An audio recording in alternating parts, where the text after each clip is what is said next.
우리는 지금 불안으로부터 탈출하는 방법에 대해서 살펴보고 있습니다. 심리학자들은 현대를 가리켜서 불안의 세대라고 말하고 있습니다. 심리학자 롤로 메이는 불안은 이 시대의 절박한 문제라고 말합니다. 몇 년 전 시사 저널을 보니까 불안 도미노처럼 번지는 이 시대의 암이라는 제목의 기사가 실린 적이 있습니다. 불안이 이 사회에 만연되어 있다는 것입니다. 10대는 또래와 잘 어울리지 못하는 문제에 대해서 불안해한다고 합니다. 20대는 취업, 30대는 결혼, 40대는 노후, 50대는 고립, 60대는 건강에 대해서 불안을 느끼며 산다는 것입니다. 그렇다면 우리가 만연되어 있는 불안으로부터 어떻게 탈출할 수 있겠습니까? 지난 시간에 먼저 살펴본 것은 나의 도움이 되시는 하나님께 소망을 두어야 한다라고 말씀드렸습니다. 오늘 두 번째로 살펴본 것은 나의 힘이 되신 하나님께 소망을 두어야 합니다. 사람이 불안해하는 이유 중에 한 가지는 힘이 없기 때문입니다. 다윗이 힘이 없어서 아들 압살롬에게 쫓겨난 것입니다. 빚을 갚아야 되는데 빚 갚을 능력이 없습니다. 그러면 불안해합니다. 취업을 하려고 하는데 실력이 없습니다. 그러면 불안합니다. 질병에 걸렸는데 질병을 이길 힘이 없습니다. 그러면 불안해합니다. 갈등을 해결할 힘이 없으면 불안해지는 것입니다. 문제는 힘이 없기 때문에 불안해하는 것입니다. 힘이 없어서 낙오자나 실패자가 되고 세상의 왕따가 되지 않을까 하는 만성적인 불안에 시달리게 됩니다. 사회에서 낙오되지 않을까 불안해합니다. 힘이 없어서 사회적, 경제적으로 지위를 잃을까봐 불안해합니다. 힘이 없어서 관심의 대상에서 사라질까봐 불안해합니다. 스위스 출생 작가 알랭 드롱 보통이라고 하는 사람은 불안이라고 하는 책을 썼는데, 돈은 능력인 사회에서 돈이 없는 사람은 불안하다고 말합니다.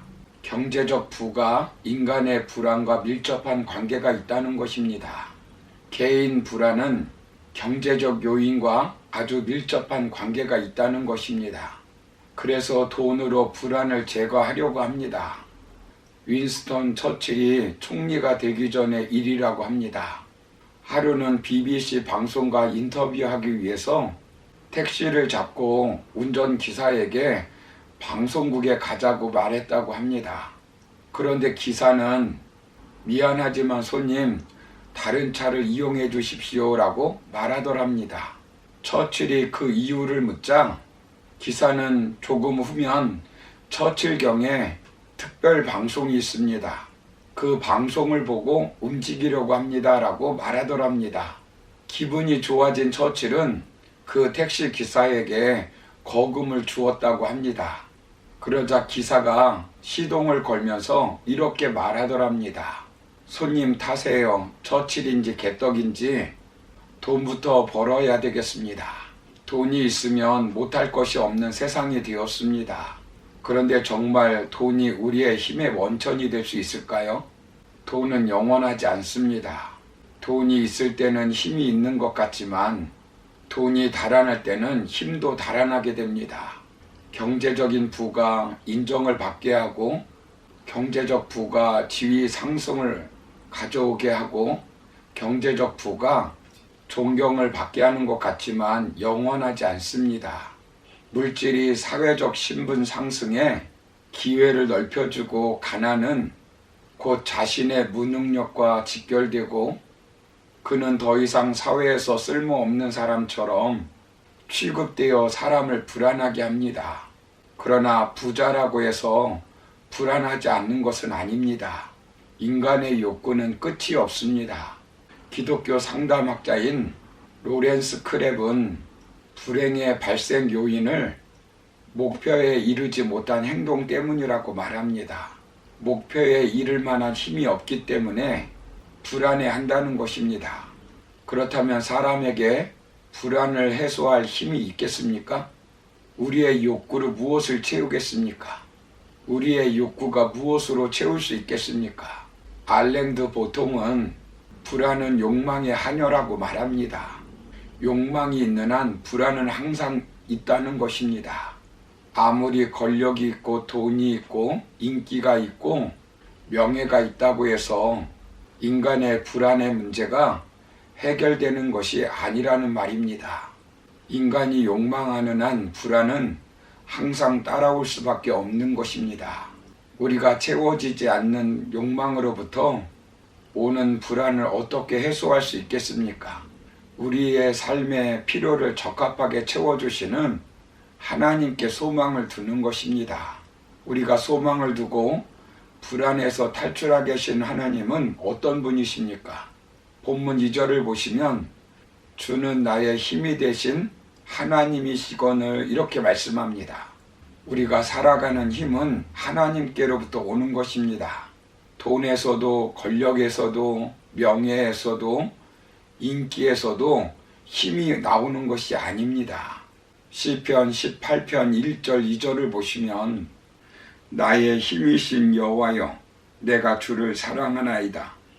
여호와는 나의 반석이시요 나의 요새시요 나를 건지시는 이시요 나의 하나님이시요 내가 그 안에 피할 나의 바위시요 나의 방패시요 나의 구원의 뿌리시요 나의 산성이시로다 라고 말씀합니다. 힘이 되신 하나님을 의지할 때는 골리앗 앞에서 불안해하지 않았습니다.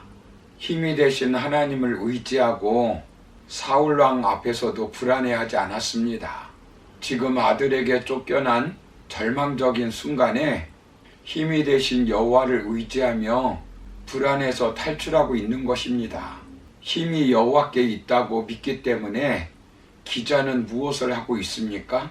자신의 억울함을 하나님께 호소하고 있는 것입니다.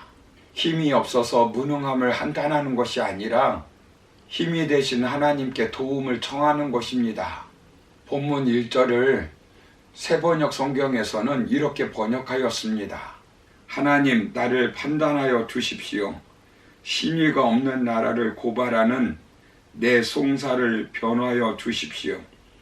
거짓을 일삼는 저 악한 사람에게서 나를 구해 주십시오.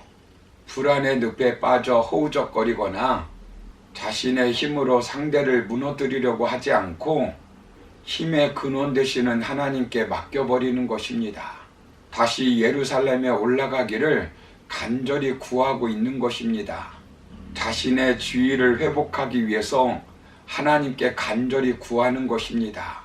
사랑하는 성도 여러분, 우리의 힘이 되신 하나님께서 우리의 문제를 해결해 주십니다. 하나님이 힘의 근원이시고 세상의 주권자이십니다. 그러므로 나의 힘이 되신 하나님께 소망을 두어 불안에서 탈출하여 이 땅에서 참된 평안과 소망 가운데 살아가는 저와 여러분의 삶이 되기를 주님의 이름으로 축원합니다. 감사합니다.